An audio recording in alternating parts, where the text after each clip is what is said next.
This year's winner is literally the hardest working man in show business. He's always working, even at home, and exemplifies what a broadcast professional truly is. He's a maestro in the morning, conducting like no other, entertaining listeners for the past 24 years. The beauty of his on-air style is in its simplicity and his ability to act like he's just hanging out with friends, talking to you in your living room. Born in Rochester, New Hampshire, to Connie and Arnie, he grew up in Somersworth with one brother and 4 sisters, which helped him get in touch with his feminine side. He attended Chandler, Hilltop, and Somersworth middle schools before graduating from Somersworth High School in 1980 as class president and a member of the National Honor Society. And high school is where he started to hone his communication skills as an audio-visual aide. If your projector needed fixing, he was your man. In the fall of 1980, he enrolled at the University of New Hampshire, where he began his broadcast career. He was on the air for 4 years on the Free Waves 91.3 WUNH. He was an RA at Stoke Hall and also worked part-time as a night security guard before graduating in 1984 with a degree in communications. After brief stints at Dairy Queen and IGA, he started his professional broadcast career at WHEB in May of 1984. His first job was as a board op for the show The Great Sound, playing carts on the now dark WHEB AM. Most of you can remember carts. Yep, they're like 8 tracks, only better. He quickly climbed the ladder and before long was promoted to production director, a position he held for 3 years. During this time, he became well known for his quick wit and sharp editing skills. He also became a regular on the WHEB morning show Rising with Fran, gaining recognition for his wild rants as the weekly Friday movie reviewer. In 1987, after a lot of apprehension, he was asked by his program director to try mornings because, after all, the ratings were so low they had nowhere to go but up. He agreed, but only with the stipulation that he could go back to being production director if he didn't like it. The rest is history, and he's been doing mornings at WHEB ever since. Although he can still be heard mumbling on occasion, the early hours are taking years off his life. He met his wife Val in 1988 at the bread and butter convenience store in front of the radio station. And 3 years later, they were married. This past April, they celebrated their 20th anniversary.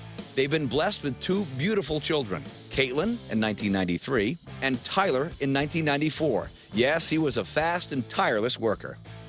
He continued doing mornings on WHEB with various co-hosts for the next few years, and in 1997 was syndicated on Manchester's Rock 101 WGIR FM. And thus, the Morning Buzz Network was born. The Rock of the Granite State. It's Greg and the Morning Buzz. It has since grown to 4 stations, including Max 93.9 FM in Lebanon and Keens Classics WKNE 99.1. Over the years, his regular guests have included Tom Bergeron, Larry the Cable Guy, Steve Grogan, Dick U. Milley, the Honorable Governor John Lynch, and many more. I knew Greg when he just started radio when he was a small, thin Chinese man. Over time, he has become a prolific interviewer whose A-list interviews include Morgan Freeman, Steven Tyler, Don Rickles, Matt Damon, and countless others. Over the years, he has championed numerous charity endeavors, including, for the past 21 years, a holiday food drive called Lend a Helping Can. What began as a 5-day on-site canned food drive has evolved into a 2-day on-air radio auction benefiting 11 New Hampshire agencies helping to feed the needy and homeless. In addition, he has worked closely with the Make-A-Wish Foundation, Toys for Tots, the United Way, Children's Hospital at Dartmouth, the Cystic Fibrosis Foundation, and so many more. His relentless commitment to serve the community at the highest level for the past 24 years has helped raise more than $1 million for these agencies. In the few hours when he's not working, he enjoys spending time with his family, riding his Harley, listening to Frank Sinatra, going to UNH hockey games, and photography. He fancies himself as a poor man's Ansel Adams. He dislikes clowns. No, I mean he hates clowns. As a host of the #1 morning show in New Hampshire, he's been honored with the 2007 Radio and Records Radio Station of the Year and is a 4-time winner of the Hippo Press's Best Morning Show in New Hampshire. In 2009, he was given the Patriot Award by the Department of Defense for his continued commitment to the armed services and his involvement with Operation Thank You. His signature end to every broadcast for the past 15 years has been to encourage listeners to personally say thanks to all of our heroic men and women serving around the world. And remember, you see someone serving in the U.S. military, shake their hand and say thanks to them. It's been an honor and a privilege to know and work with him for the past 27 years. His dedication and drive to be the best every day helps elevate all those around him to greatness. It's my pleasure to introduce the 2011 Granite Mike's Broadcaster of the Year.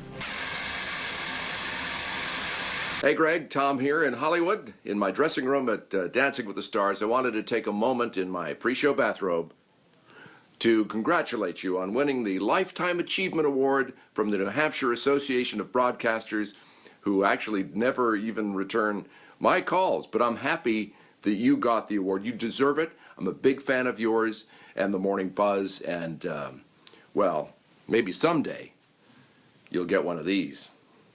A coaster with your face on it. But, you know, this is a good start for you. See you soon in Portsmouth at the studios. I'll bring my coaster. You can show me your award. Whoa, prize envy. And now, it's my pleasure to introduce the 2011 Granite Mike's Broadcaster of the Year, Greg Kretschmar.